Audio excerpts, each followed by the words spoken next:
Welcome to Soul-Led Creative Women, a podcast for women passionate about personal growth, seeking bold, brave tools to navigate life's ups and downs. So today I have Joanna Blair with me. Joanna is an internationally exhibited, self-represented artist celebrating inner beauty and growth through exquisite figurative paintings. Her work inspires transformation and empowers women to embrace new beginnings, realizing their inner strength and resilience. So welcome, Joanna. Oh, thank you, Sam. It's my pleasure. Absolutely looking forward to this chat with you. Awesome. So Joanna and I have quite a lot in common. We're all about all things feminine, flowers, butterflies, and women's empowerment. So that's a bit about what we'll be talking about today. But because Joanna's work is visual, I just wanted to give you Joanna's website so that you can get a feel for Joanna's art as we're talking. Her website is joannablairartist.com. So that's JoannaBlair artist.com. So let's start with your journey, Joanna. Tell us about why art and what's led you to paint symbols and representations of women's empowerment. Yeah, thanks, Sam. Why art? Well, art has been with me all my life. I realized when I was about 5 that I really wanted to paint, like viscerally wanted to paint. Okay. Well, big when you're that little, your parents are like, yeah, because every 5-year-old wants to paint.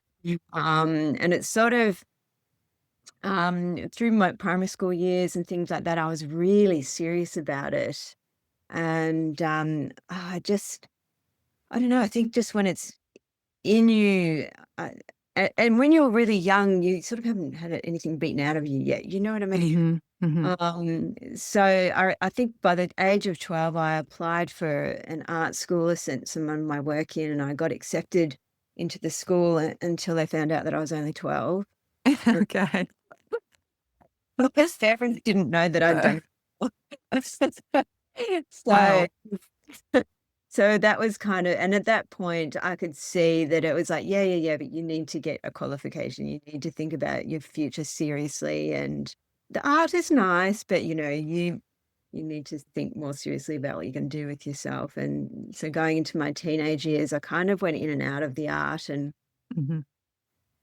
yeah, so over my life, I have really sort of stepped in and out of it. And then in 2014, out of the blue, I don't even know how it happened. I got contacted by London, the organisers of the Biennale over there, and send us 5 paintings. We're interested in you. And at first, I thought it was a scam. I nearly deleted it, but Okay. something made me look at it, and yes, I got accepted, and off I went from there. But it's interesting. You probably found this with your own art, with um, the waves you kind of go through with it. Yeah, sort of. I guess it's such a personal thing. You don't realize when you're painting, like how much of your inner self comes out on the canvas. Yeah. Or people see things and you think, like in your painting, that you realize it's revealing really deep things about yourself that you didn't even really mean to reveal. It just kind of comes out, and Yeah. so you kind of have to develop a little bit of a thick skin when people are looking at your work as Mm. well, what Mm. they see and what you're seeing. But yeah, the transformative side, I think, um, just letting yourself, I don't know, really speak your true, authentic self. Um, and when you finally give yourself permission to do that without guilt, without what will people think, will this sell? Is this what the market wants? Especially once I started to Mm. sell at an international level, that really comes into play, and the self-doubt and everything comes right up as well, because you're on the world stage now, and it's like, oh my God. And at one point I started to paint the market, um, which I think a lot of artists, it's hard to, the temptation to do that is strong, because you want to Mhm. start, it's your living now, and you get to a point where you can actually really hate what you're doing, Mhm. burn out. And I did that. That's what happened. I was doing 4 international shows a year, and in the end, I was just, by the time the pandemic happened, I just stopped. Mm. And that's when I kind of reprogrammed again. And that's where I think really the transformative side came into it, mm, of thinking about what do I really, what am I trying to say? What am I Mm, wanting to do? Like what's actually in me that that I believe in, that I want to convey and put out in the world. And mm, yeah, and you're saying, you're the same as me, the love of florals and butterflies. And I particularly love the butterfly because I think when you think of a caterpillar, they're squishy, pudgy little things that, and they're yeah, pretty particularly garden actually. yeah. And then going through that chrysalis period, that when they're in their cocoon and what they come out as, you just Mm, kind of, I love that concept of they become this beautiful mm. thing. And there Um, can be many layers to that as well. You can have a multi-layered cocoon too. So it's so powerful. I really love that. I use that analogy all the time. So your parents weren't creative then, but you did love art from a very young age. Because I mean, that's a big deal as well, right? That you knew that you wanted to be an artist pretty much when you were 5, you said. Your parents weren't creative? no, not at all. No? Very conservative, although Mhm. mum does draw a little bit here and there, but it's just more because, just because I feel like it, which is fine. Yeah. Nothing wrong with that. And more into mum and my grandmother. Her mum, they were more into sewing, and my grandmother used to do all the Mhm. design. She's 1940s, all the beading and all of that. So that was sort of the creativeness there. But yeah, no, my family was very don't risk, don't, Mhm. get a job. Mhm. Much money do you need? As long as you can pay for yourself, Yeah. you don't have to like what you're doing as long as it's earning a living, Yeah. that sort of thing. Yeah. Yeah, pretty common, isn't it? Yeah, and I guess, when you really, say yes to creativity, there's a level of risk in terms of putting yourself out there, like you said, because it's your inner world coming out onto the canvas. So, a lot of people aren't prepared to take that risk. No, you're right, Sam. You're right, and it really is. Am I making a fool of myself? Or I sometimes think, am I the only person that's going to get this? What I'm talking about in this painting? Like, will I be the only one that can actually Yeah, see it? People look at this and think, what the hell is this? yeah, yeah. But really, it doesn't matter, does it? I mean, um, everyone will interpret things in their own way, but I do think it's nice to expand on the message within paintings and to say what was in your mind and what your intention was for a painting. I think that can really capture interest in the work as well. It can kind of turn people, like, they love it more because they've heard about what it means to you. So I think that's really special. Yeah, I agree with you. I agree with you. And it's when I have been exhibiting, to be face to face with people that are really into art and have a conversation with them, and it's so fulfilling to me because yes, you're able to exchange the ideas, what they're seeing, what my intention was with the painting, and Mm, yeah, definitely. yeah. So what has your journey been like in terms of the themes that you've been painting? So when you sort of reached that burnout point, what were you painting at that time? At that time, I was painting a lot of sort of nature scenes, a lot of sort of birds and water and things like that. Um, Okay. Mostly in oil paint. I wasn't doing mixed media, mostly because I didn't know how. I was self-taught. So I didn't really know. I'd walk into an art store and I wouldn't know how to use half the stuff in there. Yeah, sure. Whereas, yeah, then I started doing really expressive paintings. Um, I did an online course actually, and that sort of really was an online art course in expressive mixed media, and it really just unleashed Okay. this whole other set of ideas and ability to express myself that I just didn't know how to do before. Um, Mm, and that's when I started really leaning into the women and the florals sure. and all of that kind of stuff came in. So is that taking you from painting quite representational, like real life scenes versus something that comes from your imagination? Is that what you mean? Yeah, that's it, Sam. And even before that, with my paintings, I always want them to be uplifting. I Mm, I love the quote by Renoir when he said, basically, there's a lot of awful things in the world, and you want to paint. You would be looking at something pretty, was his words, but I would also say something beautiful and uplifting. If I'm Yeah, going to have art in my house, I want it to be something that I love looking at and that's uplifting, and I want that for people that buy my work, where it's yeah, something that's inspiring and that's it. You want it to make them feel something. yeah, that's it, something good. Yeah, yeah, something empowering. Yeah, exactly, something empowering, yes. Yeah. So, in your own journey, then, how has your art practice, how has that helped you embrace change and your own transformation and your own healing? Yeah, sure. Um, it's I think it's had a, quite profound effect on my life, actually, particularly recently. I got diagnosed with breast cancer, and, I'm really good, all the treatment and everything's done and what have you, but, I found, and even before that, actually, even when the pandemic hit, a lot of people found that period really hard, but I found just being able to quieten right down and just disappear into myself a bit, I think, and shut the world out. And I have a real love of beauty. I love beautiful things. Um, I love things that are peaceful and calm. Hmm.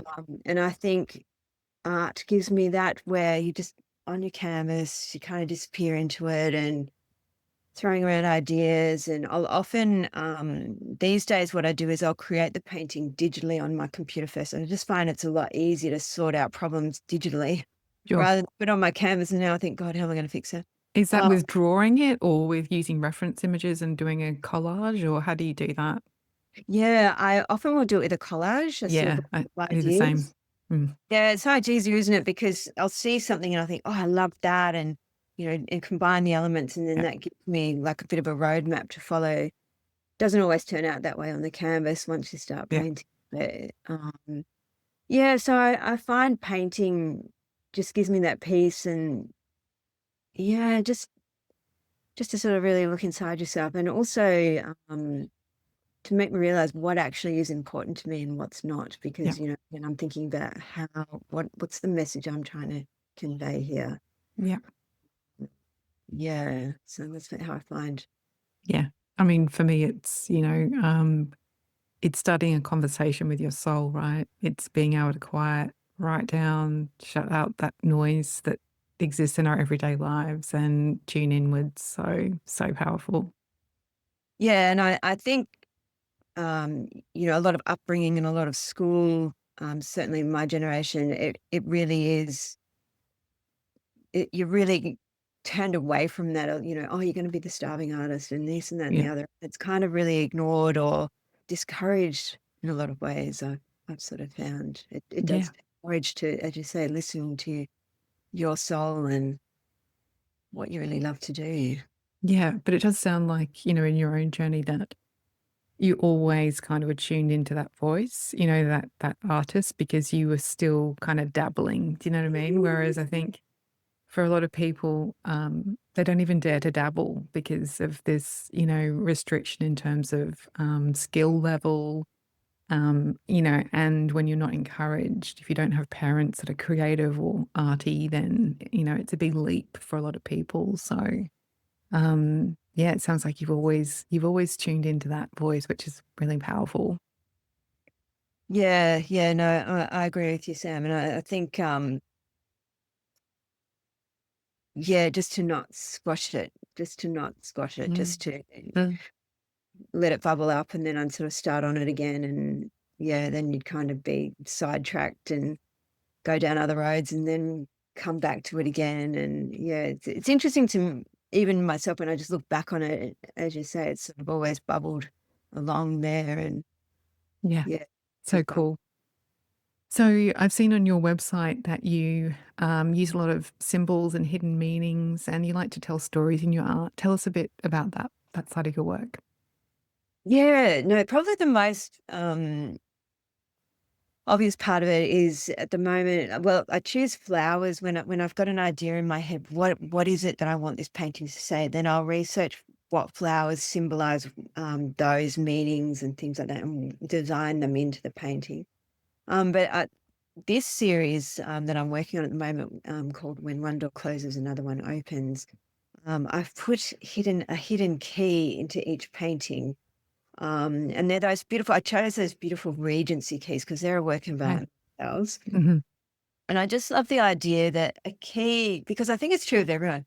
You're kind of born with all these talents and abilities and things, but you don't know that you have them. That's the worst part. You kind of don't know that you have them unless you listen to that voice, or you pay attention to what it is you love doing. But I think a lot of people don't realize what actually is locked inside them, so to speak. So I love that idea of the key of unlocking your potential and what lies ahead for you if you'll just open the door.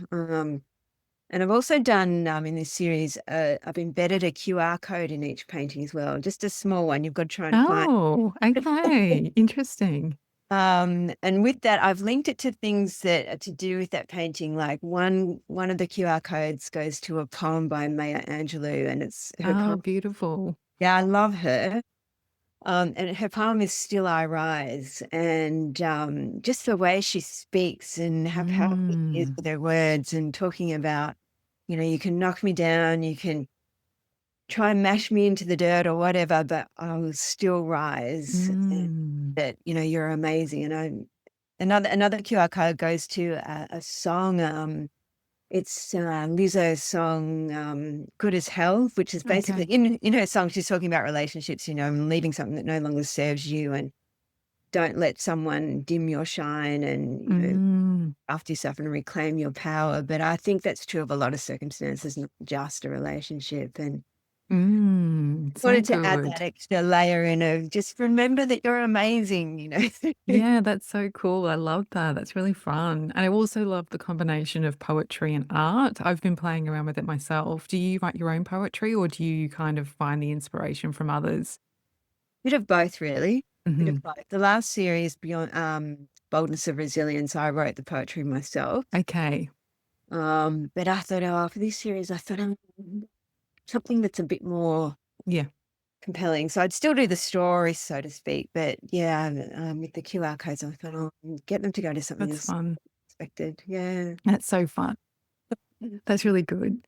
So, as you kind of go on this artist journey then, and as your work evolves and you create, all these different collections and things, how do you stay true to your vision? Yes, it's funny. It's sort of when I just relax and I'm not really thinking about anything, suddenly I'll see something or whatever, like that would just be an aha moment. I think, oh yeah, that speaks to me, and Mm. I'm gonna do a series about that. And it's interesting how serendipity kind of happens, like with the Boldness of Resilience collection that I did late last year. It was kind of art imitating life. I didn't really even know that it was. And that's when I got Mhm. diagnosed with breast cancer. And then when I looked at what I was painting, Mhm. that whole don't let something defeat you, get back up, but keep going forward. Mhm. Everything's okay. And that's what that was series was about. And then when I sort of came to the end of that and I was thinking about the next collection, and I can see that when one door closes, another one opens, just has flowed on from that. Where, because once I got diagnosed, I remember walking back to the car, and I was, um, one of one of the careers I had before art was working as a makeup artist, and I had my own makeup Okay. school and all of that. And I loved makeup and all of that sort of stuff because that's before I had the belief that art could actually get me anywhere. Okay. So that was kind of an outlet for that. And but when you've done something and you're kind of over it, but you keep doing it because, well, it's successful, and Yeah. all of that sort of stuff. And I remember walking back to the car after my diagnosis, and I thought, right, that's it. That's the end of makeup. Yeah. Okay. Now we're gonna go full. Even though I had been exhibiting internationally and all of that sort of stuff with my art, I still kind of had this little belief that I had to keep going with this other stuff. And Yeah. Um, so yeah, that for me was that door closing and then this whole other one opening and then just going down that road. So Yeah. yeah, it's interesting how it's almost like the universe gives you the message when you're ready for it, Yeah, okay. Yeah. It's But the more you can stay in tune with that and receive those messages and trust those messages. I think my own journey, like learning to trust that intuition that's always been there has been a huge part of my own journey. Yeah, have you struggled with that as well in terms of trusting those signs? Yeah, that's it, Sam, because it's such a quiet voice, Mm, especially when you're not used to listening to it. It took me a long time, the same. Um, Whereas now I'm really in tune with it. But when I look back, um, and you're not trusting your own judgment as well, I think, where mm, when someone else is saying, "Oh, yes, but da da da," and you kind of listen to everyone else except that voice. And mm, when you do start listening to that voice, you realize how true it is and how right for you it is to mm. really does know. No, I think. Do you find that? Yeah, it's like building a muscle, I think, like the more you do lean into it, then the stronger that it gets. But it's a journey, right? But it's beautiful to take part on that journey, to watch yourself evolve as an artist on that journey. Um, because, I think, all of a sudden you just start growing. And it's not because like you've slowly kind of nailed this particular skill or that particular skill. It's actually just allowing the creativity and those, the universe to flow through you and to allow those messages to come through you and through your art. I really believe that because obviously, yes, there is some kind of skill base that you develop over time as an artist, but I don't think that's when you have the breakthroughs. I think when you have the breakthroughs is when you're allowing things to flow, and you're really allowing kind of the creativity to just come through you. Would you agree with that? Yeah, 100%. Mm. 100% is that just relaxing and, yeah, putting all thoughts out of your head and just, as you say, let that flow. And you're right, you can really feel it when you're in that flow. It just is coming to you effortlessly. And yeah, it's surprising. And that's when Yeah. the is calm, isn't it? I find. Do you find that? Yeah, I mean, 'cause quite often I don't even really realize that I've had, the flow journey, I think, through a painting sometimes is a reflection piece, in terms of it's not until after you finished it that you've gone, "Oh, right, okay, I let that just happen, that part, and look at what I've been able to achieve here. I've never done that before, and it's because I was in flow when I was doing it," like, it's that sort of conversation you have with yourself afterwards. Yeah, totally. Mm. Totally. Yeah, I'm the same. I'm the same. Or especially, yeah, or it comes out way better than you thought it would. And you're like, Yes. what's on? Look at that. Oh, yeah, that's the best face, a piece of hair I've ever done. Yeah, I know. It's I know. It's funny, isn't it? Because, like there is a repetitive element to it, definitely, and some kind of boredom that can set in when you're just trying to get something done. But actually, the best bits are when you've entered that flow state. It's definitely, definitely. So, obviously, not everyone, has the desire or the drive to become a professional artist. Um, but how important do you think creativity is as a tool for everyday people to thrive and, feel more empowered in their lives? Yeah, I think it's really important because I think it's easy to get bogged down into the day to day and work and family and dramas, whatever's going on. And I think yeah, if you don't put any expectations on yourself that it has to be this or it has to be that, or um, it really does. It's almost like a meditative thing, I guess, Mm, where and a discovery thing, because as we've just saying, it's surprising what does come out on the canvas. It's like even when people journal, when they just let their mind relax and just write whatever is in their mind, it's surprising what comes out in the words. And mhm, I think art can do that too. And it's a way of decompressing, and just getting back to yourself, uh, mm, and just realizing what speaks to you and what you love to do. And mm, it's kind of like I find I get a lot of ideas in the shower as well. It's that thing where just relax. You're not mm, really doing anything, and then you'll think, oh, and I think art can do that too when you're in that motion of just creating stuff, or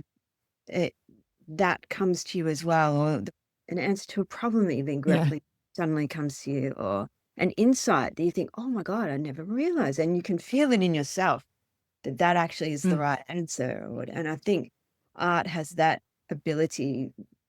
Yeah, just even with just doodling, gives you Mm. that. It's so Absolutely. true. But I mean, art aside, I think that creativity can be an approach to life, right? I'm sure there are other areas of your life where you take a more creative stance or view or expression. Tell us a bit about the other creative elements in your life as art aside. Yeah, I think it's for me, creativity in terms of when a problem comes up or looking at it from all the angles, like how can I go at this? What the possibilities, mm, rather than just there's only one way. I think that ability to sort of think outside the box and look at more points of view, listen to other points of view as well, Mm. kind of looking in that, whether you agree with them or not. I think it's good to broaden your perspective. Um, I read a lot as well. I find reading particularly, Mm. I really love to read. A lot of it's biographies of very successful people, particularly ones that have come from nothing, Hmm. really risen. And I think that's a form of creativity as well, of Hmm. really expanding out your mind and, it's just really seeing things, Yep. taking notice. Even when you're on a walk or something like that, like I'll notice, the sun might be shining on a tree and the tips of the leaves are fluorescent green or something. Hmm. That is a form of creativity, just noticing things and Yes. beauty around you in this most mundane of things. Or yeah, I don't know. And I can tell that you put a bit of creativity into your wardrobe as well, because that is a beautiful top that looks like it's been very creatively made by somebody else, I'm sure. But yeah, and it's the way we address our homes as well. All of these things, they all have a place, right? Would you agree with that? Yes, thank you. Yes, I do, Sam. Yeah, over the pandemic, I think like everyone else, painted the house and redid the furniture and all of that sort of stuff. Yeah. You're right. It does come out in all of that as Mm, well. yeah, it's Yeah. a way of living, I think. So, what do you wish more people knew about creativity and art? I think that you don't have to be gifted. You don't have to be able to draw. You don't have to, no one else has to like it. No one else even has to see it if you don't want to, I think just Yep. to, um, yeah, I think I wish more people knew that it doesn't have to be, it doesn't have to be anything. It doesn't have to look like Mhm. anything. I mean, I've seen some of the most beautiful things in the abstract art, so I think just that as well, don't worry Yeah. about what else thinks or says or whether they like it or not, or whether they even understand what you're doing. Just yeah, let it be for you, a gift to yourself. Mm. Yeah, and I guess the thing that came to mind when you just said that was that even if you are calling yourself an artist and you are, creating beautiful paintings to sell and all this sort of stuff, well, most of the time there's a lot of fudging involved in it, right? There's kind of like, you're always continuing to push that boundary of kind of the unknown in your art practice, right? And you're always coming up against things that you have no idea how to approach. Would you agree with that? Yeah, definitely, Sam, definitely.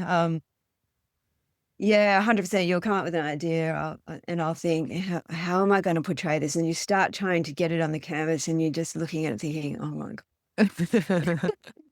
Or someone will say something, oh, like, oh, her arm is too long, or Yes. you could think, and you think, oh my god. Yeah. Yeah. I always end up with too long fingers and you having to repair them. Yeah. It happens all the time. So, for all the women who want to feel more empowered in their everyday lives, what powerful message or question would you like to leave them with today? Um, I would say, like, just listen to yourself. Like, I know we say it, it's easy to do, and art is an avenue of doing that, whether you're looking at it, whether you have a piece on your wall that reminds you of that, or whether you just let yourself indulge in doing a bit of art or whatever yourself. I think, that everyone has greatness within them. They really do. And I think we're all born with it. It's just whether you've got the courage to let it out. Mm, Don't worry about what anyone else says. Don't worry about what anyone else thinks. mm, You know, I think of famous examples. I mean, J.K. Rowling, the Harry Potter author. I mean, she made it obviously super, super famous. But I think of her in the beginning, and I think all those knockbacks. I've heard anything from 12 to 30 knockbacks, but let's yeah. say 12. And I just think, imagine if she had have just stopped at the fourth rejection or some. I'm Mm, sure probably family and friends were like, "Oh, Joanne, you know what? Like, yes, it's a little book you've got there, but don't yeah. worry about it. Just write for you want to, And I kind of think a lot of people would be surprised what's within them if you just drown the noise out, push the Mm, noise aside, and just, you know, do what you love doing. mm, Like, really find that thing and do it. mm. Do it. Yeah. And cultivate that self-belief, right? Because that's the thing. That's what holds you up when you're being rejected or the world isn't quite seeing it the way you do. It's this inner self-belief, um, which you have to cultivate and grow over time, I believe. Would you agree with that? Yeah, I do, Sam. And I think the other thing I would say is get back up. Yeah. Will you fall? Yes. Will you fall 1,000 times? Probably 10,000 times. Just get back up. Whatever made you fall, don't do that again. That's Yeah. the don't do that again. How else can I go at this? Yeah. If you really love what you're doing, then you've got your ladder on the right building. Because there's a lot of buildings you can put that ladder on and you could be successful at them. But do you love what you're doing? You want to get Mm, to that building and mm. be happy. Yeah. Do you love that book? Do you love that painting? Do you love Yeah, exactly. Yeah, does that person when you're around them and make you feel good, or do you have to pick yourself back up again when they Yeah. leave? That Yeah. sort of definitely. Yeah. Absolutely. Cool. Well, how can people get to know you better, Joanna, and get a real feel for the work that you're doing?